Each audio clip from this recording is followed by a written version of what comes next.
Hello everyone, welcome to environment monthly, जहां हम महीने भर की एनवायरनमेंट की इंपॉर्टेंट न्यूज को इमेजेस के थ्रू रिवाइज करते हैं। स्वागत है आपका इस वीडियो में। इस महीने में हम कई चीजें रिवाइज करने वाले हैं इन तस्वीरों की मदद से। दो तस्वीरें आप देख रहे हैं, यहां आपको दिख रही हैं कुछ बटरफ्लाईज। तो बटरफ्लाई न्यूज में है, बटरफ्लाई को लेकर एक जगह न्यूज में है, एक नेशनल पार्क न्यूज में है। वो कहाँ है उसके बारे में बात करेंगे। रेड पैंडा आपको दिख रहा है, रेड पैंडा कहाँ मिलता है, ये क्यों न्यूज में, ये जानेंगे। उसके अलावा जो हमारे शहर हैं उनमें जो लेगेसी है, जैसे ये बिल्डिंग में कोई रहेगा उसको क्या लेगेसी मिलेगी, कचरे का ढेर, बुरी हालत कमरों की और बिल्डिंग्स की, उसको रिजॉल्व करने के लिए हम क्या कर रहे हैं। ग्रेट इंडियन बस्टर्ड नाम की चिड़िया आपको यहाँ दिख रही होगी, इसके लिए हम क्या कर रहे हैं। जो इंडिया मरीन एनवायरनमेंट को अपना सिक्योर कर सकता है उसके लिए क्या किया जा सकता है, ताकि ऐसी जो बुरी हालत है हमारी मरीन इकोसिस्टम की उसको सुधारा जा सके। ये सब डिस्कस करेंगे आज के वीडियो में और रिवाइज करेंगे वहां इमेजेस। स्वागत है आपका इस वीडियो में, वेलकम टू ओनली आईएएस। सबसे पहला टॉपिक है लेगेसी वेस्ट मैनेजमेंट का। ठीक है, legacy waste management. Legacy waste क्या होता है? एक ऐसा वेस्ट जो आपको विरासत में मिलता है। फॉर एग्जांपल, इंडिया में स्वच्छ भारत मिशन कब स्टार्ट हुआ? 2014 से स्टार्ट हुआ है। स्वच्छ भारत मिशन में कोशिश की गई कि इंडिया में जो भी कूड़ा है उसको ट्रीट किया जाए, बेहतर तरीके से सफाई मेंटेन की जाए। लेकिन उससे पहले आपको यहां मिले ऐसे हिल स्टेशन। ये दिल्ली का गाजीपुर का एक जंक यार्ड कह सकते हैं या गाजीपुर का लैंडफिल कह सकते हैं, जहां पर कचरे का पहाड़ है। ये पहाड़ सिर्फ दिल्ली में नहीं है, ये पहाड़ आपको चेन्नई में भी मिलेंगे, मुंबई में भी मिलेंगे। तो इसे कहते हैं लेगेसी वेस्ट, जिसको ट्रीट करने की बात थी। लेकिन लेगेसी वेस्ट अभी तक हम ट्रीट करने में कामयाब नहीं हो पाए। लेगेसी वेस्ट को हमें रीमीडिएट करना था, यानी चाहे आप उसको लीचिंग के थ्रू, चाहे आप उसको केमिकल्स के थ्रू, चाहे आप उसको ऑर्गेनिक मटेरियल्स के थ्रू, या फिर आप उस पर कोई ऐसा बैक्टीरिया लेके आओ या माइक्रो ऑर्गेनिजम्स के थ्रू उसको डिकम्पोज करो, या फिर जो ऐसे लैंडफिल्स में इंपॉर्टेंट रिसाइकलेबल चीजें हैं उनको रिसाइकिल करो और जो बाकी बच रहा है उसको आप फिर क्लियर करो, ये करना होता है। लेकिन इंडिया अभी तक पिछले 10 सालों में लगभग 19.4% ही आपका जो वेस्ट है, जो ऐसा लेगेसी वेस्ट था, उसको मैनेज कर पाया है। जो साइट्स है अभी तक केवल 19.4% आप कह सकते हो जिसको हम कंट्रोल कर पाए हैं। चाहे वो दिल्ली की बात हो, मुंबई की बात हो, मुंबई में देवरनार है, दिल्ली में गाजीपुर है, तो हम उसको कुछ नहीं कर पाए। तो इसको रिजॉल्व करने का तरीका क्या है, लेगेसी वेस्ट को कैसे मैनेज किया जा सकता है, ये न्यूज में था टॉपिक। तो कैसे आप एज्ड वेस्ट या लेगेसी वेस्ट को मैनेज कर सकते हो। तो देखो, तरीका ये होता है कि एक तरीका होता है साइंटिफिक कैपिंग। साइंटिफिक कैपिंग का मतलब होता है जो आपके लैंडफिल है, जहां पर आप कचरा जमा करते हो, उसको आप साइंटिफिकली बिल्ड करो। इस तरह से बनाओ इंजीनियरिंग करके कि उसके अंदर सैनिटरी लैंडफिल हो और कई चीजें आपकी नॉर्मल तरीके से डिकम्पोज हो जाए, और जो उससे इमिशन हो वो ऐसा ना हो कि बाहर गैस निकल रही है, या जो गैस कभी आप ऐसा कंस्ट्रक्ट करो तो जो गैसेज आप उसको फ्यूल की तरह इस्तेमाल कर पाओ। फिर एक होती है बायो माइनिंग, जहां पर जो आपकी जमीन है उसको आप इस तरह से यूज करते हो कि जो उससे निकलने वाली चीजें होती हैं, जिसे आप एक्सट्रैक्ट कर सकते हो, एक्सट्रैक्ट करते हो, जिससे आप रेवेन्यू जनरेट करते हो, और जो बाकी बचा उसको आप लैंडफिल में डिकम्पोज करते हो। फिर एक तरीका होता है बायो रीमीडिएशन, जहां पर आप माइक्रोब यानी माइक्रो ऑर्गेनिज्म का इस्तेमाल करते हो। जैसे नॉर्मली केचुओं का इस्तेमाल किया जाता है किसी चीज को डिकम्पोज करने के लिए। प्लास्टिक नॉर्मली डिकम्पोज नहीं होता, तो हमने ऐसे भी माइक्रोब्स डेवलप किए हैं जो प्लास्टिक को भी डिकम्पोज कर पाए। तो ऐसी चीजों को आप डंप यार्ड पे यूज करो ताकि वो उसको डिकम्पोज कर दें, जिससे मैन्योर बन जाए या कुछ खाद बन जाए, कुछ और बन जाए, ताकि आप बायोलॉजिकली उसको रिजॉल्व कर पाओ। तो वो होता है बायो रिमीडिएशन। ये भी तभी हो पाएगा जहां पर आपके पास ऑर्गेनिक कंटेंट ज्यादा है। सिर्फ प्लास्टिक भरा हुआ है तो वो नहीं हो पाएगा।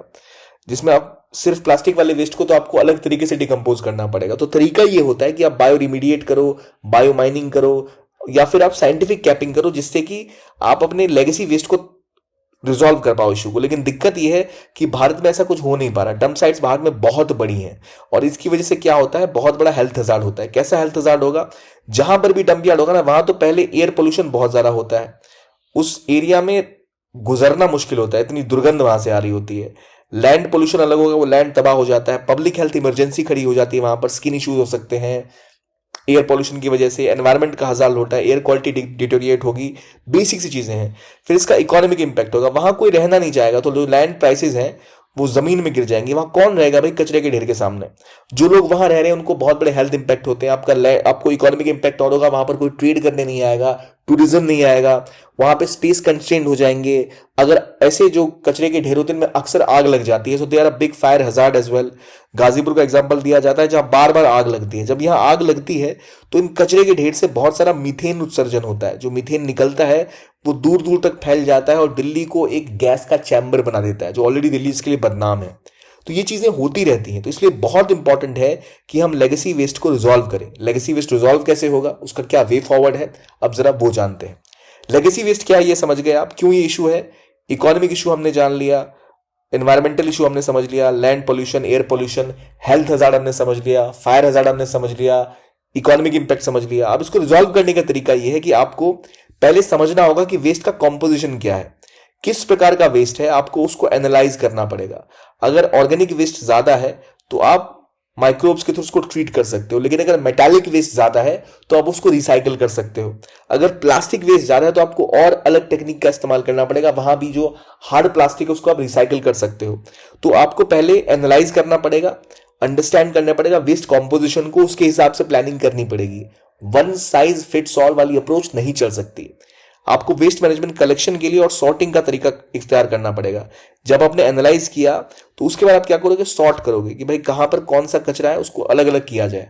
ऑलरेडी स्वच्छ भारत मिशन में जो सोसाइटीज हैं, RWAs हैं, वहां बात की जाती है कि आप कचरा सोर्स पर ही अलग अलग कर दो, पर वो लैंडफिल तो पहले से बड़े बड़े पहाड़ हैं, तो वहां हमें करना पड़ेगा। फिर उसके बाद हमें मटेरियल रिकवरी फैसिलिटी स्टार्ट करनी पड़ेगी, हमें इन्वेस्ट करना पड़ेगा उन जगहों पर जिससे कि इस वेस्ट से जो वैल्यूएबल चीजें हैं वो निकाली जा सके, उसको रिसाइकल किया जा सके। अगर हम ऐसा करते हैं तो होता यह है कि हमारे कचरे से रेवेन्यू जनरेट होता है, और जो रेवेन्यू जनरेट होगा उसका एक हिस्सा हम फिर इसको डिकम्पोज करने के लिए यूज कर पाएंगे। हमें वेट और ड्राई वेस्ट को अलग अलग लेवल पे ले जाकर रिजॉल्व करना पड़ेगा, जो बेस्ट तरीका होता है। बाकी आपके पास ज्यादा रिजॉल्व है नहीं, आपको ड्राई और जो वेट है उस वेस्ट को अलग करना पड़ेगा, रिसाइकल करना पड़ेगा, रीयूज करना पड़ेगा, और मुख्य रूप से फोकस करना पड़ेगा ऑर्गेनिक वेस्ट ट्रीटमेंट के ऊपर। जो आपके वेस्ट मैनेजमेंट रूल है उसको अप्लाई करना पड़ेगा। जो पॉल्यूटर पे प्रिंसिपल है कि जिस कंपनी या जिन लोगों द्वारा या जिन चीजों द्वारा मैक्सिमम पॉल्यूशन होता है वो उसको पे करें, और जो ऑलरेडी आपके लेगेसी वेस्ट के पहाड़ हैं उन पर आप 4R का इस्तेमाल करें, use, reuse, recycle, recover and reduce. अब देखिए ना, आमतौर पे जो इस टॉपिक पे आप समझोगे, एक तो हमारी जो पॉलिसी है वो मुख्य रूप से जो कचरा आज जनरेट हो रहा है, जो वेस्ट अभी जनरेट हो रहा है, उस वेस्ट की बात करती है। लेगेसी वेस्ट को लेकर हम अवेयर नहीं है, और लेगेसी वेस्ट एक बहुत बड़ी प्रॉब्लम है जहां पर आपको स्क्रैप का इस्तेमाल करना पड़ेगा। स्क्रैप पॉलीमरिक कंबस्टिबल मटेरियल जो होते हैं, उससे आप रिफ्यूज डिराइव्ड फ्यूल यानी ऐसे फ्यूल का इस्तेमाल कर सकते हो जिससे बिजली उत्पन्न की जा सके। तो वहां पैसा जनरेट होगा तो लोग ऑल इंटरेस्ट लेंगे और वो कचरा इजीली रिजॉल्व हो जाएगा। पैसा जहां मिलता है वहां इजीली लोग उसको उसके ऊपर काम करते हैं। जैसे सिंगापुर ने भी इसके ऊपर काम किया था, तो इंडिया को भी उन एग्जाम्पल से सीखने की जरूरत है और पहले अपना लेगेसी वेस्ट कम करने की जरूरत है। हमें ऑर्गेनिक वेस्ट को उसमें से अलग करना पड़ेगा, इनऑर्गेनिक को अलग करना पड़ेगा, जो रिसाइकलेबल है उसको रिसाइकल करना पड़ेगा, जहां से आप उससे रेवेन्यू जनरेट कर सकते हो जनरेट करना पड़ेगा। आपको इनफॉर्मल वेस्ट वर्कर्स को वेस्ट मैनेजमेंट चेन का हिस्सा बनाना पड़ेगा, उनको भी पता चले कि भाई इस चीज में जो वेजेस है वो आपको अच्छा, आपको मेहनताना मिलेगा ही मिलेगा, लेकिन अगर इसका इस्तेमाल हो पाता है, गवर्नमेंट इससे कमाती है, तो उनको भी इंसेंटिव और शेयर मिलेगा। और ट्रेनिंग प्रोग्राम रन होनी चाहिए। हम PPP मॉडल फॉलो कर सकते हैं, जहां हम किसी प्राइवेट कॉन्ट्रैक्टर या कंपनी के साथ बात कर सकते हैं कि भाई देखिए इसको हम रिजॉल्व करते हैं, रेवेन्यू का शेयर आपको भी मिलेगा, जब ये जमीन क्लियर होगी तो इसका एक हिस्सा आपको मिल जाएगा, जहां आप अपना एक कोई प्रोजेक्ट रन कर सकते हैं। तो वो तरीके हैं जिसके थ्रू हम लेगेसी वेस्ट मैनेजमेंट का इशू रिजॉल्व कर सकते हैं। तो ये जो कचरे के पहाड़ हमने देखे थे, इसको रिजॉल्व करने का तरीका यही है। ठीक है, अब ये तो हमने समझ लिया। अब अगला टॉपिक है भारत में, इसको हमको यहां से उठा के यहां लेके जाना है, जहां जो नॉर्मल तरीका है जो आप अभी देख रहे हो कचरे वाली हालत, यहां से आपको नेचुरल लेवल पे वापस लेके जाना है, आपको नेचर को रिस्टोर करना है। जो दूसरा टॉपिक बात करता है वो बात करता है नेचर रिस्टोरेशन लॉ की, कि भारत में नेचर रिस्टोरेशन लॉ की क्या स्थिति है। आमतौर पर भारत में ऐसा कोई लॉ इसमें था नहीं। EU का एक नेचर रिस्टोरेशन लॉ है कि जैसी यूरोप में पार्लियामेंट में बात की गई है कि भाई किस तरह हम नेचर को रिस्टोर करेंगे, जो डिफोरेस्टेशन हुआ उसको खत्म करके दोबारा फॉरेस्टेशन बढ़ाएंगे, नेचुरल कवर इंक्रीज करेंगे, नॉर्मल सिस्टम में लेके आएंगे। इंडिया में कहानी बहुत ज्यादा ही खतरनाक है, अभी हमें इसकी सख्त जरूरत है। EU ने नेचर रिस्टोरेशन लॉ लागू किया, लेकिन इंडिया के लिए एक बहुत बड़ी सीख है इससे। क्या सीख है भाई? हमारे देश में डिफोरेस्टेशन बढ़ रहा है, इसलिए हमें जरूरत है कि हम प्लांटेशन ड्राइव्स लगाएं। इंडिया में almost 3 lakh hectare forest land है जिसको डाइवर्ट कर दिया है नॉन फॉरेस्ट यूज के लिए। अगर आप फॉरेस्ट लैंड को यूज करते हो किसी और कार्य के लिए और बोलते हो जितने पेड़ काटे गए उतने पेड़ आप जाके कहीं और लगा दो, या उसके 4 गुने पेड़ आप लगा दो, तब भी you can not really compensate, क्योंकि फॉरेस्ट लैंड का एक पूरा इकोसिस्टम होता है, एक जंगल में पूरा इकोसिस्टम होता है, पूरी कैनोपी होती है, वो चीज वैसी आप दोबारा डेवलप कर ही नहीं सकते, वो डाइवर्सिटी आ ही नहीं सकती, वो वाइल्ड लाइफ सस्टेन कर ही नहीं सकती, उसको सालों लग जाएंगे डेवलप होने में। तो सिर्फ आप ये कह के कि हम इसको कहीं और कंपनसेटरी प्लांटेशन कर देंगे, चीजें सॉल्व नहीं कर सकते। जरूरी है कि आप लैंड डिग्रेडेशन को रिजॉल्व करो और डिफोरेस्टेशन के ऊपर काम करो। भाई डिफोरेस्टेशन नहीं होना चाहिए। अराउंड 29.7% आपका लैंड डिग्रेड हो गया, जो बहुत ज्यादा है। आपको उसको रिजॉल्व करना पड़ेगा। कैसे रिजॉल्व होगा? वहां पर आप इरिगेशन और वाटर फैसिलिटीज पहुंचा सकते हो। वाटर पोल्यूशन पे आपको काम करना पड़ेगा। ग्राउंड वाटर बहुत ज्यादा डिप्लीट हो गया है। जो ग्राउंड वाटर बोर्ड की रिपोर्ट है वो कहती है 17% जो ग्राउंड वाटर है इंडिया का वो ओवर एक्सप्लॉइटेड है। और इस ओवर एक्सप्लॉइटेशन का रीजन क्या है? एक तो पॉल्यूशन और पॉपुलेशन का प्रेशर। पॉपुलेशन बहुत ज्यादा है और एग्रीकल्चर में भी इसका इस्तेमाल बहुत ज्यादा हो रहा है इरिगेशन के लिए, तो इसको रिजॉल्व करना जरूरी है। हम रेन वाटर हार्वेस्टिंग के ऊपर काम कर सकते हैं। अभी तक इंडिया ने रेन वाटर हार्वेस्टिंग को मैंडेटरी नहीं बनाया हुआ है। आपके अर्बन कोड में है वो, लेकिन लोग उसको घर बनाते टाइम यूज नहीं करते, तो वो भी रिजॉल्व नहीं हो पा रहा। सॉइल इरोजन बढ़ रहा है, तो सॉइल सर्वे ने एस्टिमेट बनाया कि 30% ऑफ सॉइल जो इंडिया का है वो डिग्रेड कर चुका है। जब आपका सॉइल डिग्रेड कर चुका है, जब आपका जो ग्राउंड वाटर है वो डिप्लीट हो रहा है, तो पौधों को पानी कहां से मिलेगा? जमीन कहां से मिलेगा? नेचर नॉर्मल जैसा नेचर होता है वो रिस्टोर कैसे कर पाएगा? बायोडाइवर्सिटी का पूरा पूरा लॉस हो जाएगा। और यही वजह है कि लगातार इंडिया में plant species, bird species extinct होती जा रही हैं। और इंडिया में जो पॉपुलेशन है वो बड़ी है बहुत ज्यादा। इससे क्या होता है? बहुत ज्यादा प्रेशर पड़ता है रिसोर्सेज के ऊपर। प्रेशर रिसोर्सेज के ऊपर पड़ेगा तो और जंगल हटाए जाएंगे, और वनों को हटाया जाएगा, जानवरों को हटाया जाएगा, और इंसान अपने लिए उसका इस्तेमाल करना शुरू करेगा। अर्बनाइजेशन बढ़ती जा रही है, जिसकी वजह से हर चीज पे बहुत ज्यादा प्रेशर है। एग्रीकल्चर एक्सपेंड होता जा रहा है। क्यों भाई? क्योंकि पॉपुलेशन इंक्रीज हो रही है, तो उनको खिलाने के लिए हमें अनाज चाहिए। अनाज हमें चाहिए तो हमें और एग्रीकल्चर करना पड़ेगा। उसके लिए हमें और लैंड को यूज करना पड़ेगा। जो लैंड आमतौर पे हो सकता है फॉरेस्ट के लिए यूज होता हो या फिर बैरन भी रहता हो, तो वहां पर एक इकोलॉजी होती है, वो डिस्टर्ब हो गई। आपकी पॉपुलेशन ग्रो हुई, एम्प्लॉयमेंट के लिए आपको इंडस्ट्रीज चाहिए, इंडस्ट्रीज ने बहुत ज्यादा पॉल्यूशन किया, फंडिंग और रिसोर्सेज की कमी है टुवर्ड्स एनवायरमेंटल प्रोटेक्शन, गवर्नमेंट भी इसको साइडलाइन करके रखती है, और क्लाइमेट चेंज का इंपैक्ट है, गवर्नेंस का इशू है। इन सभी की वजह से इंडिया में बहुत बड़ी प्रॉब्लम। देखो ये सब चीजें मैं डिटेल में डिस्कस नहीं कर रहा, क्योंकि तब तो वीडियो खत्म ही नहीं होगा कभी। ये बेसिक सी चीजें हैं जो नॉर्मली हम पढ़ते ही पढ़ते हैं। तो ये नेचर रिस्टोरेशन लॉ लाने की इंडिया में रिक्वायरमेंट क्यों है, मैंने ये आपको बताया। इंडिया में जरूरी है कि हम इसका लॉ लेके आए, ताकि हम एक legally binding restoration target set कर सकें, जैसे ईयू ने सेट किया। यानी हमें भी अराउंड 20% अपना जो डिग्रेडेड इकोसिस्टम है उसको 2030 तक, और जितना हमारा डिग्रेडेड लैंड है या जो हमारा इकोसिस्टम है, 2050 तक हम उसको दोबारा रीजुनोवेट कर पाए, रिस्टोर कर पाए। ईयू ने जो टारगेट किया है, हम ऐसा टारगेट इंडिया में करने की जरूरत है कि आपका जो अभी तक लैंड डिग्रेडेड है, जो आपका ग्राउंड वाटर डिप्लीट हो गया है, उसको आप 2030 तक 20% और 2050 तक 100% रिस्टोर कर दो। अगर आप ऐसा करते हो तो आपकी बायोडाइवर्सिटी बढ़ेगी, ग्राउंड वाटर बेहतर हो जाएगा, पॉल्यूशन कम हो जाएगा। तो ये हमें करना चाहिए। इसके लिए हमें करना क्या पड़ेगा? जैसे नीरांचल योजना है और नीर योजना है, उसी प्रकार से आपको लैंड और वाटर मैनेजमेंट के ऊपर और काम करना पड़ेगा, रेन वाटर हार्वेस्टिंग के ऊपर काम करना पड़ेगा, पॉल्यूशन को कम करना पड़ेगा, जो आपके कोड है एनवायरमेंटल कोड्स को लागू करना पड़ेगा। आपको लोगों को कम्युनिटी पार्टिसिपेशन की जरूरत है, उनको अवेयर बनाना होगा, तभी जाकर आप इस तरह का नेचर रिस्टोरेशन कर पाओगे। पॉलिसी की इंप्लीमेंटेशन और पॉलिसी का एग्जीक्यूशन ये इंश्योर करना पड़ेगा। पब्लिक प्राइवेट पार्टनरशिप होनी चाहिए, जहां पर सभी इसके स्टेक होल्डर्स बने। क्लाइमेट रिजिलियंट रिस्टोरेशन होना चाहिए, जो जिस जगह पर जैसा बदलाव हो रहा है क्लाइमेट में, उसको जो समझते हुए इस चीजों को समझे, तो तभी जाकर आप सोशो इकोनॉमिक डेवलपमेंट को बूस्ट भी कर पाएंगे और नेचर को रिस्टोर कर पाएंगे। सवाल ये है, इमेज पे वापस जाते हैं। ये जो दुर्गति भी हुई पड़ी है, जहां पर आपका जो लैंड है वो डिग्रेडेड है, जो वाटर मरीन रिसोर्सेज है वो डिग्रेडेड है, तो आपको उसको क्या करना है? रिस्टोर करना है। रिस्टोर करके यहां से यहां लेके आना है। रिस्टोरेशन कैसे होगा? पहले जो जमीन आपकी बंजर हुई जा रही है, लैंड डिग्रेड हो रहा है, या वाटर जो सोर्सेज हैं वो डिस्ट्रॉय हो रहे हैं, उसको आप नॉर्मल लेवल पे लेके आओ, तभी आप चीजें बेहतर कर पाओगे। ठीक है, अभी हमने जमीन की बात की, लैंडफिल की, लेगेसी वेस्ट की, हमने नेचर रिस्टोरेशन की बात की, और अब हम बात करेंगे मरीन बायोडाइवर्सिटी की। इंडिया ने बीबीएनजी एग्रीमेंट को साइन कर लिया है। क्या है भाई ये चीज?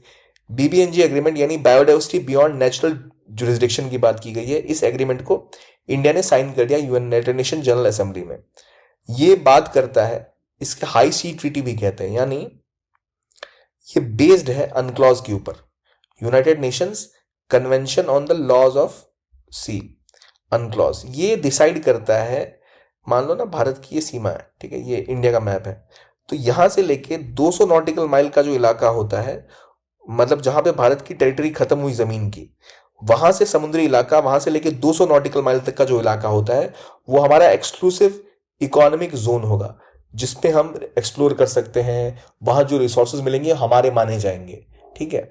उसके बाद का जो इलाका होता है, किसी भी देश के बाउंड्री से 200 नॉटिकल माइल के बाद का जो इलाका होता है उसे हाई सी कहते हैं, वो किसी कंट्री के जुरिडिक्शन में नहीं आता।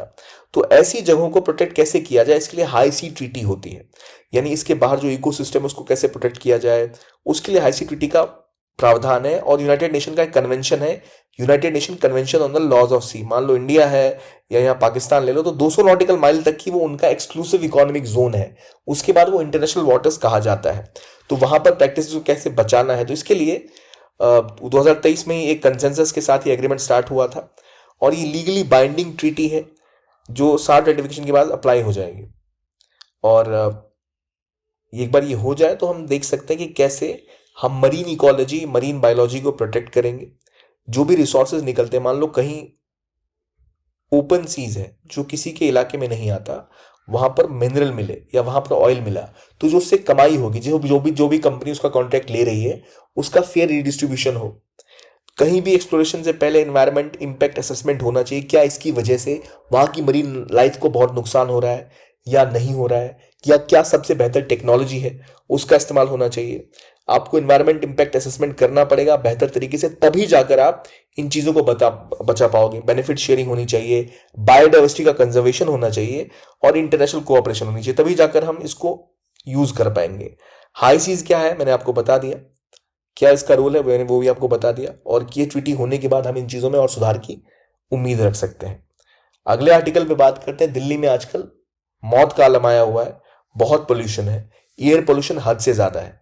तो एयर पोल्यूशन को रिड्यूस करने का सिंपल तरीका यह भी होता है कि अगर कहीं पर बारिश हो रही होती है, जब रेनफॉल आता है, तो आपका एटमॉस्फेयर क्लीन हो जाता है, क्योंकि जो पॉल्यूटेंट 2.5 PM 2.5 या PM10 जो हवा में उड़ते रहते हैं, या जो गैसेस हवा में फंस चुकी होती हैं, उनको बारिश के थ्रू आप रिजॉल्व कर सकते हो।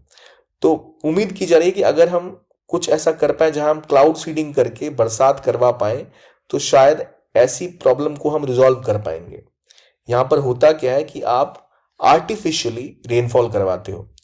क्लाउड्स जो होते हैं उनमें आप सिल्वर आयोडाइड को प्लेस कर देते हो। सिल्वर आयोडाइड जब वहां प्लेस होता है तो वो मॉइस्चर को पकड़ के कंडेंस कर देता है, और इसकी वजह से वहां बारिश हो जाती है। ये आप एयरक्राफ्ट के थ्रू यूज करते हो, मतलब एयरक्राफ्ट आपका जाएगा और बादलों में सिल्वर आयोडाइड को प्लेस कर देगा। सिल्वर आयोडाइड जब होगा तो वो केमिकल इस तरह बिहेव करता है कि यहां पर कंडेंसेशन हो रहा है, और बादलों से फिर बारिश होनी स्टार्ट हो जाती है। जब वो ड्रॉपलेट नीचे आते हैं तो उसकी वजह से आपका एनवायरमेंट थोड़ा क्लीन हो जाता है। ये चाइना ने भी प्रैक्टिस किया था, तो इंडिया अब इसकी उम्मीद कर रहा है कि भाई यही तरीका है जिसके थ्रू हम चीजों को फोकस कर पाए। यहाँ कौन से केमिकल यूज होते हैं क्लाउड सीडिंग के लिए, तो सिल्वर आयोडाइड, पोटेशियम आयोडाइड और लिक्विड प्रोपेन। याद रखिएगा नाम, सिल्वर आयोडाइड, पोटेशियम आयोडाइड या लिक्विड प्रोपेन। ये हो गई क्लाउड सीडिंग की बात, जिससे आप इसको रिजॉल्व कर सकते हो। बाकी कई जगह ऐसी है जहां पर बारिश होती ही नहीं है, जहां पानी की बहुत किल्लत है। आप बात कर लो महाराष्ट्र की, या आपका मध्य प्रदेश राजस्थान का रीजन हो गया। इसका इस्तेमाल यूएई ने भी किया था बारिश कराने में, जब बीजिंग ओलंपिक्स हुए थे तब चाइना ने किया था। तो इसमें थोड़ा सा इस्तेमाल करके टेक्नोलॉजी को आप फॉग कम कर सकते हो, फॉरेस्ट फायर को कंट्रोल कर सकते हो, एग्रीकल्चर को सपोर्ट कर सकते हो, पॉल्यूशन को कंट्रोल कर सकते हो। लेकिन दिक्कतें ये है कि वेदर पैटर्न बदलता है तो बाढ़ भी आ सकती है। कहा जाता है कि यूएई ने ऐसा कुछ किया था, इसी चक्कर में शायद यूएई में बाढ़ आई थी बहुत बड़ी। अभी सऊदी अरेबिया में स्नोफॉल देखा गया। क्यों हुआ भाई स्नोफॉल? वहां पर एनवायरमेंट के साथ आप छेड़छाड़ करोगे तो ऐसी चीजें होने की संभावना बहुत ज्यादा बढ़ जाती है। आई होप आपको ये टॉपिक समझ आ गया होगा। अगले पर आते हैं, वाइल्ड लाइफ हैबिटेट। अब इसको भी बचाना है हमें। Integrated development of wild life habitat, यहां पर सेंट्रल कैबिनेट ने अप्रूव की है एक सेंट्रल स्पॉन्सर्ड स्कीम कि आप वाइल्ड लाइफ हैबिटेट को बचाओगे अपने 15 फाइनेंस कमीशन की साइकिल में, जिसके लिए इंडिया ने 2500 करोड़ से भी ज्यादा पैसे की बात की है। इसके अंदर क्या होगा, स्टेट और यूनियन टेरिटरी को फाइनेंशियल असिस्टेंस दिया जाएगा कि जो वाइल्ड लाइफ और हैबिटेट उनके हैं, अगर वो प्रोटेक्टेड एरिया के अंदर है, यानी नेशनल पार्क है या वाइल्ड लाइफ सेंचुरी है उसमें या उससे बाहर भी हैं, तो उनके हैबिटेट को प्रोटेक्ट करना होगा जहां वो रहते हैं, जो उनका जीने का तरीका है। इसके लिए आपको रिकवरी प्रोग्राम चलाने होंगे। घड़ियाल हो गए या डियर हो गए या कोई भी जानवर है, जैसे प्रोजेक्ट टाइगर लॉन्च हुआ था, जिससे प्रोजेक्ट अभी चीता लॉन्च हुआ, फिर एलिफेंट, प्रोजेक्ट एलिफेंट है, घड़ियाल का हो गया, प्रोजेक्ट डॉल्फिन हो गया, प्रोजेक्ट लायन हो गया। ये अलग अलग एरियाज पे फोकस करता है, तो उसी को देखते हुए उसी चीजों को लेकर फोकस रहिए। Integrated development plan for wild life habitat. ठीक है, अगले टॉपिक पे आते हैं। State of global water resources 2023। ये एक रिपोर्ट आई है, ग्लोबल वाटर रिसोर्सेज रिपोर्ट। ये किसने पब्लिश की है? पहली बात तो वर्ल्ड मेट्रोलॉजिकल ऑर्गेनाइजेशन ने पब्लिश की है। कौन सी रिपोर्ट है? Global water resources 2023। इसने बताया है कि जो स्थिति है उसके हिसाब से 2023 ड्राइएस्ट ईयर था पिछले 30 सालों का रिवर्स के मामले में। रिवर्स अपने नॉर्मल फ्लो से कम में बह रही हैं और ग्लेशियर का बहुत ज्यादा लॉस हुआ जा रहा है। और ये 2023 बहुत गर्म साल था, इसकी वजह से सूखा भी बहुत ज्यादा आया। अब प्रॉब्लम ये है कि रिवर आपकी कम बह रही है, गर्मी बढ़ रही है, सूखा बढ़ रहा है, तो इसका प्रभाव ये होगा कि आपके लोगों का जीना मुश्किल हो जाएगा। ये आउटकम इस रिपोर्ट का। रिपोर्ट कौन ला रहा है? WMO, World Meteorological Organization. क्या होता है ये? एक ऑर्गेनाइजेशन है जिसमें 193 मेंबर्स हैं। इंडिया भी इसका एक मेंबर स्टेट है। और इसका काम ये है कि क्लाइमेट, हाइड्रोलॉजी, जो जियोफिजिकल साइंसेज है उसके बारे में स्टडी करना, ताकि क्लाइमेट से रिलेटेड जो भी मुद्दे हैं उस पर समझ पैदा करना और एक कंसेंसस बिल्ड करना। ठीक है, अगला टॉपिक है वर्ल्ड वाइड फंड का, WWF का लिविंग प्लैनेट रिपोर्ट। अब ये रिपोर्ट, लिविंग प्लैनेट रिपोर्ट, काफी फेमस है। कौन लेके आता है? WWF लेके आता है। इन्होंने ये बोला है कि जो ग्लोबल पॉपुलेशन है वाइल्ड लाइफ की, वो पिछले 50 सालों में 73% से कम हो गई है, जिसमें खासतौर पे वल्चर, उनकी जनसंख्या लगातार गिरी है, क्योंकि जो दवाइयां यूज होती थी या जो केमिकल्स यूज होते थे जानवरों के इलाज में या काउज के केस में या कई और जिन जीवों पर निर्भर होते थे उनको खा के उनकी मौत हो रही थी। इसी प्रकार से इकोसिस्टम में, फ्रेश वाटर इकोसिस्टम कोलैप्स कर रहा है। 69% रिडक्शन वहां पे आपको देखा जाए, तो हर चीज में आपको रिडक्शन यहाँ देखने को मिल रही है। इसको रिजॉल्व करने की सख्त जरूरत है। इसके अलावा WWF के कई और इनिशिएटिव हैं। एक तो इनका लिविंग प्लैनेट रिपोर्ट है। अर्थ आवर हर साल मनाया जाता है। अर्थ आवर मतलब 1 घंटे के लिए बोला जाता है कि अर्थ आवर है। इसके अंदर आप अपने घर की बिजली और सब कुछ बंद कर देते हो ताकि उस घंटे कोई बिजली इस्तेमाल ना हो, तो उससे बहुत बिजली बचती है, एनर्जी कंजर्व होती है, जो एनर्जी काफी होती है कितने भी पेड़ कटने से बचा सकती है वो। फिर एक डेट फॉर नेचर स्वैप है, जिसके अंदर डेवलपिंग कंट्रीज को उधार दिया जाता है, डेट दिया जाता है, कि वो अगर इन पैसों का इस्तेमाल कंजर्वेशन में करेंगे किसी जानवर के या प्रकृति के, तो उनको उसके लिए उधार मुहैया कराया जाता है। हेल्दी ग्राउंड पोटैटो एक और एक इको ब्रांड है, जो ऐसी पोटैटोज की बात करता है जिसमें नॉर्मल इंटीग्रेटेड पेस्ट मैनेजमेंट हो, जो एनवायरमेंट के लिए बेहतर हो। ऐसे programme World Wide Fund for Nature run करता है। तो WWF की प्लैनेट रिपोर्ट क्या कहती है पता लग गया, क्या आउटकम है पता लग गया, WMO क्या है ये पता लग गया। ठीक है, बियॉन्ड नेचुरल जुरिसडिक्शन वाला जो मरीन का सिस्टम है वो क्या है वो भी समझ गए आप। अब अगले टॉपिक पे आते हैं। गवर्नमेंट ने नए रूल्स लाए हैं for green products, new labelling rules for green products. ये क्या होता है? ये ऐसी स्कीम है जो इको फ्रेंडली प्रोडक्ट्स होते हैं उनको लेबल किया जाएगा। उसके लिए इको मार्क रूल 2024 में बनाए हैं, और पहले ड्राफ्ट रूल आए थे, अब इसके इको रूल आ चुके हैं। कौन इसको हैंडल करता है? तो ministry of environment, forest and climate change ये इको मार्क रूल लेके आ गए हैं। और ये लाइफ मिशन के अंतर्गत है। लाइफ मतलब लाइफस्टाइल फॉर एनवायरमेंट, यानी अपने जीवन शैली को हम इस तरह से बना दें ताकि हम बहुत कम फुटप्रिंट छोड़ें, कार्बन फुटप्रिंट, हमारा जीवन शैली सस्टेनेबल हो, जिससे हमें भी फायदा हो और प्रकृति को भी फायदा हो। इससे पहले जो इको मार्क 1991 था उसको बदल के ये नए इको मार्क रूल आएंगे, जिसके अंदर आप ग्रीन प्रोडक्ट की लेबलिंग करोगे कि भाई क्या जो आपकी ग्रीन इंडस्ट्री है, वहां जो इंडस्ट्रीज हैं वो उनको लेबल मिलेगा कि भाई वो इको फ्रेंडली प्रोडक्ट बना रहे हैं, तो उसमें इन्वेस्टमेंट बढ़ेगी ग्लोबल प्लेटफॉर्म से भी और नॉर्मल भी। जो कंज्यूमर है उनके बीच में अवेयरनेस बढ़ेगी कि भाई ये चीज जो है इसका एनवायरमेंट इम्पैक्ट बहुत कम हो रहा है, तो हमें इसका इस्तेमाल करना चाहिए। इससे आप और ज्यादा कंपनीज को प्रोत्साहित करोगे कि वो ऐसी जगहों पर ऐसी चीजों में काम करें जो सस्टेनेबल हो, एनवायरमेंट फ्रेंडली हो। और आप रिसाइकलेबिलिटी बढ़ाओगे। ये वैसी चीजें होती है जिनको आप कंजर्व कर सकते हो।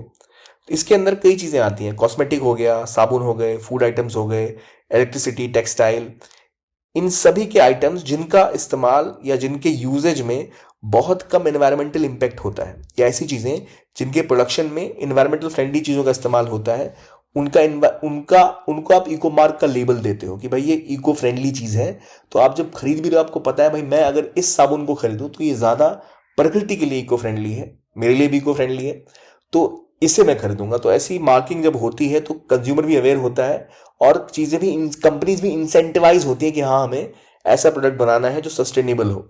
तो उसके लिए ग्रीन लेबलिंग के नए रूल्स आए हैं और इससे मटका इसका सिंबल है, ये वॉलंटरी बेसिस पे अप्लाई होगा। मैन्युफैक्चरर आप लेबल चाहे तो अप्लाई कर सकते हैं। इको लेबल जैसे आईएसआई मार्क होता है उसी प्रकार से भी मार्क आपको दिया जाएगा प्रोडक्ट्स के ऊपर। समझ गए? थोड़ा मैं ज्यादा हड़बड़ी तो नहीं कर रहा हूं, ठीक है, क्योंकि मैं बेसिक चीज आपको समझा रहा हूं, कोर टर्म तो आपको यहां मिल ही जाएंगे। Next we go to India's black carbon emission. Bharat में ब्लैक कार्बन इमिशन बहुत ज्यादा बढ़ गया है और इसमें खासतौर पर केरोसिन लैंप एक मेन कारण रहा है, धीरे धीरे वो कम हो रहे हैं। ब्लैक कार्बन होते क्या है पहले भाई, तो ब्लैक कार्बन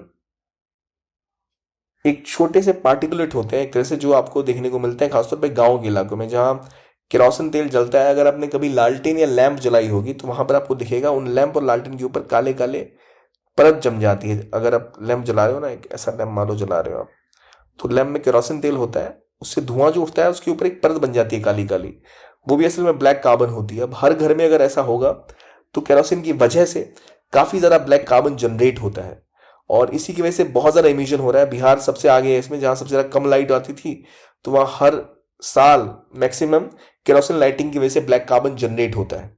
और खासतौर पे दिवाली का टाइम जब होता है, जिसमें आप देखो यहाँ इमिशन में दिवाली के टाइम में जो अमीर राज्य है वहां ज्यादा होगा, उत्तर प्रदेश, महाराष्ट्र, आंध्र, तमिलनाडु, बिहार में तो नॉर्मली भी होता है। तो इसलिए इंपॉर्टेंट है कि अब केरोसिन से वैक्स बेस्ड लैंप की ओर बढ़ाया जाए ताकि इमिशन में 90% की कटौती हो पाएगी।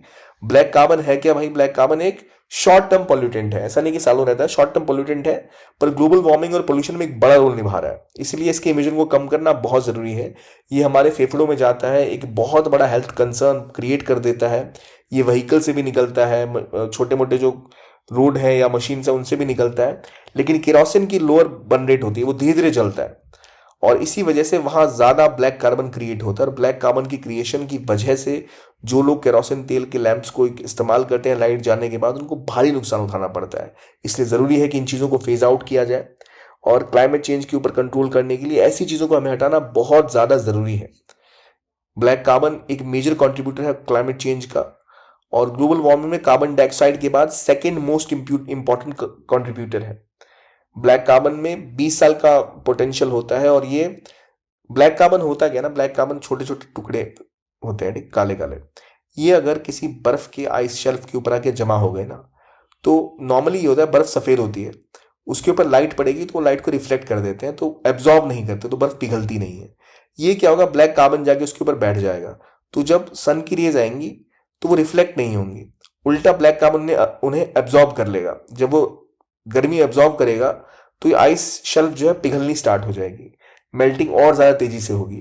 तो इसी की वजह से ज्यादा आइस मेल्ट होगी तो ग्लोबल, और तो वो वहां गर्मी भी बढ़ेगी, आइस भी मेल्ट हो रही है और वो कार्बन लगातार आपके इलाके में नुकसान पहुंचाता चला जाएगा, आपके आइस शेल्फ को पिघलाता चला जाएगा। इसमें ब्लैक कार्बन एक इंपॉर्टेंट पीएम मटेरियल है। पीएम मटेरियल जो आपको पता है दिल्ली में बहुत तबाही मचाता है, तो इसलिए ब्लैक कार्बन को कम करना बहुत ज्यादा जरूरी है। खासतौर पर PM 2.5 जो होता है वो तो विशेष रूप में लंग्स को नुकसान पहुंचाने के लिए जाना जाता है, तो इसलिए इस पर काम करना हमारी एक प्रायोरिटी है आज के टाइम में। अब आते हैं भारत की पहली कार्बन स्टडी, जो टील कार्बन स्टडी है, इसके बारे में। टील कार्बन स्टडी ली गई कहां? कालादेव नेशनल पार्क में, जो राजस्थान के भरतपुर में है। टील कार्बन क्या होता है? ये ऐसे कार्बन है जिनको स्टोर किया जाता है non tidal fresh water wetland में, जैसे मान लो ऑर्गेनिक मैटर है या वेजिटेशन है वहां पर। जैसे हमने बात की ब्लैक कार्बन की अभी, जो केरोसिन से क्रिएट होता है, ये उससे ठीक अलग अलग है। ये टील कार्बन होता है, ऐसा कलर टील कलर का कार्बन होता है। ये मुख्य रूप से जो टील कार्बन है, अगर आप देखो, ये फ्रेश वाटर में स्टोर रहता है, वेटलैंड एनवायरनमेंट में स्टोर रहता है, ठीक है। पर्पल कार्बन एयर इंडस्ट्री से निकलता है, ब्लू कार्बन मरीन प्लांट्स और सेडिमेंट में होता है, green carbon territorial plant forest में होता है, ब्लैक कार्बन फॉसिल फ्यूल जलने की वजह से निकलता है, ग्रे कार्बन इंडस्ट्रियल इमिशन से निकलता है, ब्राउन कार्बन जब किसी ऑर्गेनिक चीज को आप आधा अधूरा जलाओगे तो ब्राउन कार्बन निकलेगा। रेड कार्बन का एग्जांपल है जब जो बायोलॉजिकल पार्टिकल होता है स्नो और आइस पर, जिसकी वजह से एल्बिडो घट जाता है, उन्हें भी रेड कार्बन कहते हैं। टील कार्बन इकोसिस्टम हो रहे हैं क्योंकि लगातार पोल्यूशन बढ़ रहा है, कंस्ट्रक्शन का काम बढ़ रहा है, इसकी वजह से क्या हो रहा है, जो फ्रेश वाटर है और जो वेटलैंड एनवायरनमेंट है, पानी के अंदर जो एनवायरनमेंट है, वहां पर भी लगातार कार्बन के जो कण है वो पहुंच रहे हैं, जिसकी वजह से बहुत ज़्यादा गैसेस, ग्रीन हाउस गैसेस और गर्मी बढ़ रही है, जिसकी वजह से वो इन्वायरमेंट तबाह हुए जा रहा है। इसीलिए भारत ने एक टील कार्बन स्टडी की है, कहाँ पर, तो कोयलादियो नेशनल पार्क राजस्थान के भरतपुर में। ठीक है, कितने प्रकार के कार्बन होते हैं ये भी हमने पढ़ लिए, और ये सब क्यों हो रहे हैं, क्योंकि इंसान। Next article, Kaziranga emerges as India second butterfly diversity hub. Kaziranga का नाम सुनते ही आपको याद आते होंगे गेंडे, राइनोसोरस, लेकिन असम का काजीरंगा, जो अब वन हॉर्न हॉर्न का तो सबसे बड़ा, वन हॉर्न रीनो का सबसे बड़ा गढ़ है, इसको अब इंडिया का सेकंड बटरफ्लाई डायवर्सिटी हब का भी खिताब मिल चुका है। जो पहला है वो कौन सा है, वो पहला है नामधापा। नामधापा कहां पर है, अरुणाचल प्रदेश में। नामधापा के बाद काजीरंगा को ये खिताब मिला है कि ये एक बटरफ्लाई हॉटस्पॉट है। यहां पर बहुत ज्यादा बायोडाइवर्सिटी है, अराउंड 446 स्पीसीज है। इसके अंदर आपको ढेर सारे स्पीसीज देखने को मिलते हैं, glassy cerulean, dark border hedge blue, इतने सारे नाम याद कर नहीं पाओगे। बट द पॉइंट इज, कहां पर बटरफ्लाई की इतनी ज्यादा खेप मिली है। नंबर 1 कौन है, नामधापा। दूसरा कौन सा है, काजीरंगा। काजीरंगा को नॉर्मली आप एसोसिएट करते हो किससे, राइनोसोरस से, गेंडों से, लेकिन वहां पर बटरफ्लाई का संख्या भी लगातार बढ़ रही है, बहुत ज्यादा वहां पर भी अब आपको अब इसकी डाइवर्सिटी देखने को मिलेगी। काजीरंगा की मैं बात करूं तो यूनेस्को वर्ल्ड हेरिटेज साइट है ये, गोलाघाट और नगांव के इलाके में है ये, ब्रह्मपुत्र रिवर और कार्बी हिल्स के बीच में ये सिचुएटेड है। ब्रह्मपुत्र रिवर इसकी नॉर्दर्न बाउंड्री बनाती है। इसके अलावा कई और रिवर, स्मॉल रिवर, जैसे अब आपकी धनसिरी हो गई, मोरादीपू हो गया, दीपलू रिवर यहाँ पे बहती है। इसमें राइनो, टाइगर, डियर, एलिफेंट, बहुत से जानवर पाए जाते हैं। सबसे ज़्यादा वर्ल्ड की वन हॉर्न राइनोसोरस की जनसंख्या यहीं पर है, इसलिए फेमस है। लेकिन अब ये बटरफ्लाई हॉटस्पॉट भी बन चुका है। ठीक है, अगले टॉपिक पे आते हैं। Nagarjuna Sagar Srisailam tiger reserve leopard population में टॉप पर आया है। इंडिया के 55 टाइगर रिजर्व में लेपर्ड पॉपुलेशन के मामले में टॉप पर पहुंचा है कौन, नागार्जुन सागर सेरिसलम टाइगर रिजर्व। किसकी रिपोर्ट थी ये, तो मॉस्पी की रिपोर्ट थी, ministry of statistics and programme implementation. इन्होंने एनवी स्टैट्स की रिपोर्ट निकाली थी, जिसमें बताया गया कि ये टॉप पर है। आंध्र प्रदेश में 569 लेपर्ड्स हैं, जिनमें से 360 जो है वो केवल एनएसटीआर में ही है, नागार्जुन सागर श्रीसेलम टाइगर रिजर्व के अंदर ही अराउंड 360 लेपर्ड्स हैं। तो ये आपका नागार्जुन सागर श्रीसेलम टाइगर रिजर्व है, which is highest in terms of leopard population. ये जो रिजर्व है ये नलमल्ला हिल्स के पास है आंध्र प्रदेश में, और 5 डिस्ट्रिक्ट तक फैला हुआ है। क्रिटिकल टाइगर हैबिटेट है, यहाँ 80 से ज़्यादा टाइगर्स भी उपलब्ध हैं।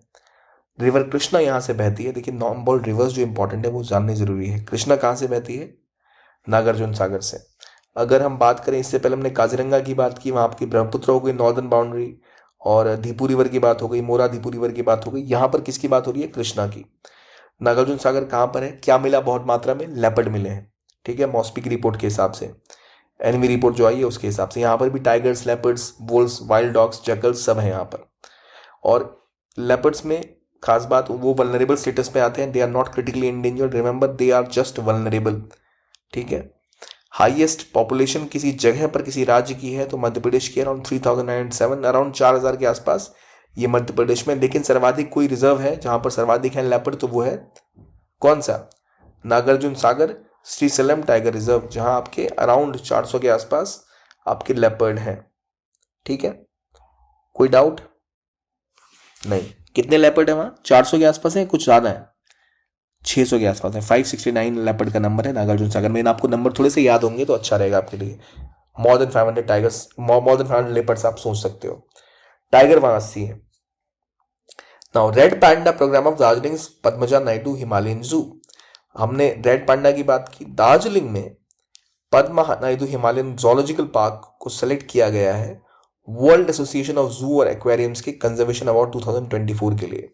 ये असल में एक जोलॉजिकल पार्क है। जोलॉजिकल पार्क का नाम क्या है, पद्मजा नायडू हिमालयन जोलॉजिकल पार्क। कहाँ पर है, दार्जिलिंग में। दार्जिलिंग में ये 7000 फीट की ऊंचाई पर है। इन्होंने रेड पांडा की प्रोटेक्शन में बहुत बड़ा रोल निभाया है, इसीलिए इनको ये अवार्ड दिया जा रहा है। रेड पैंडास कुछ इस तरह दिखते हैं, बहुत से प्यारे से क्यूट से जानवर होते हैं, और world association of zoos and aquarium ने इनको पहचाना। इनकी कंजर्वेशन एफर्ट्स बहुत अच्छे हैं और इसलिए उनको फिर ये अवार्ड दिया गया। ये जो पद्मजा नायडू हिमालयन जू है, ये जो सरोजिनी नायडू इनके नाम पर से रखा गया है।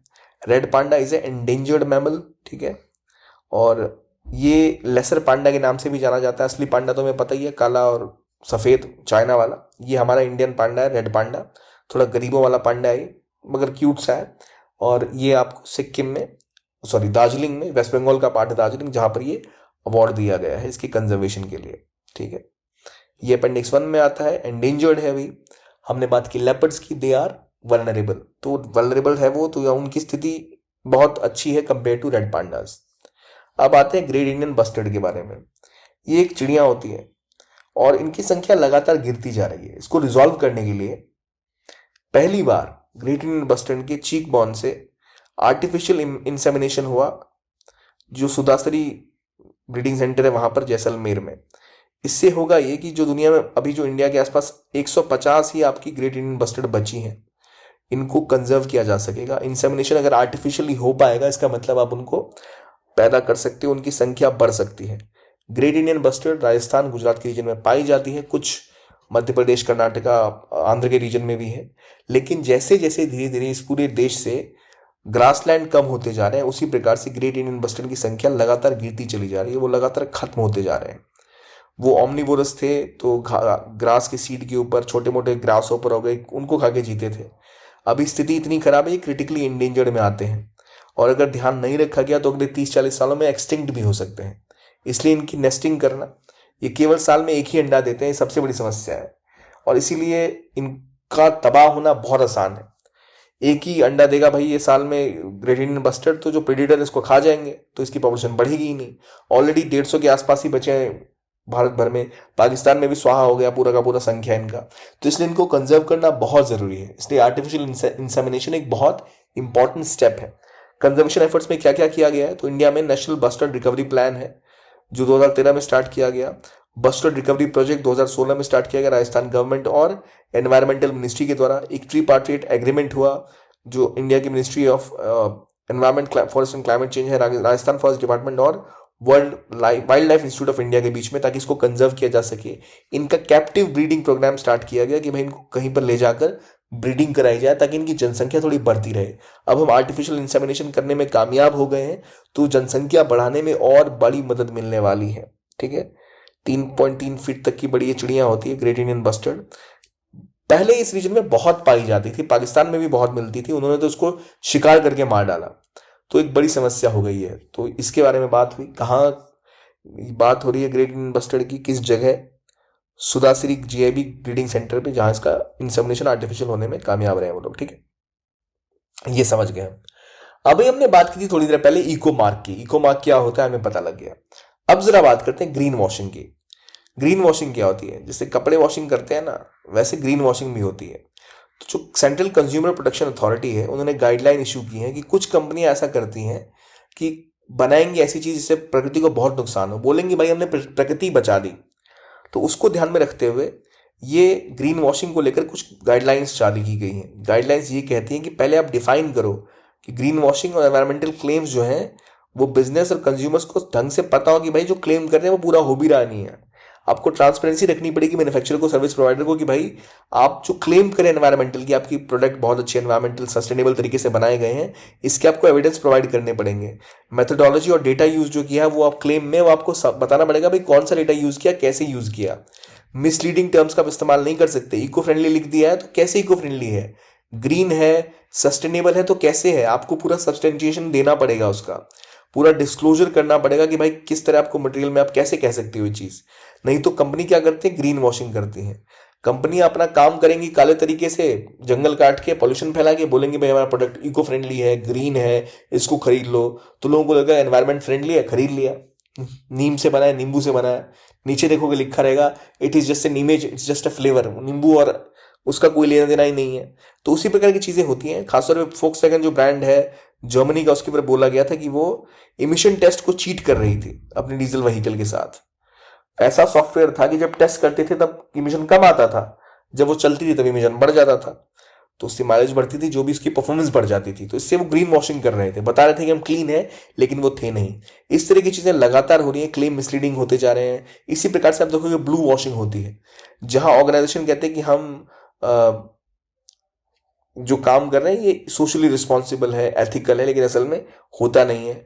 पिंक वॉशिंग तब होती है जब कंपनीज क्या करती हैं, LGBTQ दिखाती है कि भाई हम इनके सपोर्ट में काम कर रहे हैं, हम प्रोग्रेसिव हैं, हाँ, जबकि करते कुछ नहीं है, बोल दिया बस LGBTQ फ्रेंडली है, हम सबका ख्याल करते हैं, करना कुछ नहीं है, बस बोल देना है।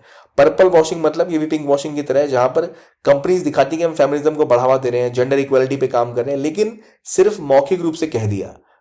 वुमेन्स डे पे कैंपेन कर दी, बोल दिया भाई हम वुमेन फ्रेंडली हैं, जितनी महिलाएं हमसे सामान खरीद लो, काम कुछ किया नहीं। तो इसी प्रकार की purple washing, pink washing, blue washing और ग्रीन वॉशिंग हो रही है। तो ग्रीन वॉशिंग को लेकर नए प्रावधान की बात की है किसने, सेंट्रल कंज्यूमर प्रोटेक्शन अथॉरिटी ने, CCPA ने गाइडलाइन जारी की कि भाई ऐसे काम ना चलेगा, आपको बताना पड़ेगा क्लेम्स के बारे में और सब कुछ के बारे में।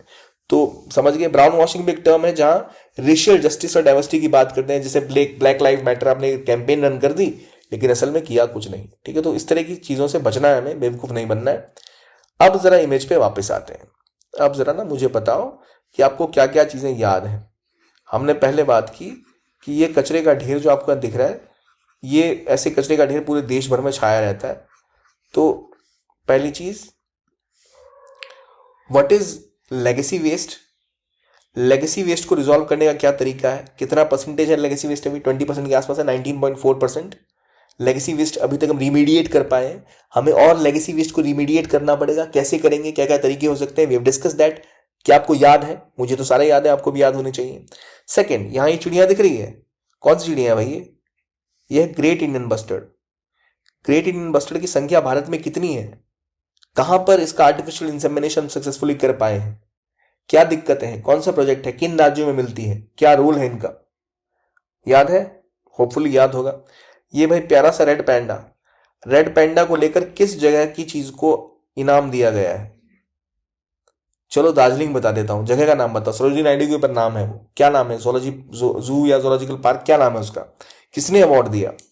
बटरफ्लाई की बात की, पहला बटरफ्लाई हॉटस्पॉट कौन सा है इंडिया का, नाम धापा, दूसरा कौन सा है, आज हमने उसके बारे में पढ़ा था, बताइए। जो हम कह रहे हैं कि हमें नेचुरल हैबिटेट दोबारा यहां से खिसका के यहां लेके आना है, तो हम नेचर रिस्टोरेशन लॉज की बात कर रहे थे। किसने नेचर रिस्टोरेशन लॉ शुरू किए हैं, भारत भी कैसा नेचर रिस्टोरेशन लॉ लाना चाहिए, भारत को क्या जरूरत है, किस तरह की नेचर रिस्टोरेशन लॉ हमें लाने की जरूरत है। जंगलों में लेपर्ड कुछ यहां घूम रहे हैं, लेपर्ड रिस्टोरेशन के ऊपर कुछ काम हुआ है, लेपर्ड्स को बचाने के लिए कोई प्रावधान लागू हुआ है, कुछ चीजें हुई हैं। ये लोग यहां पर हरा भरा सामान बेच रहे हैं।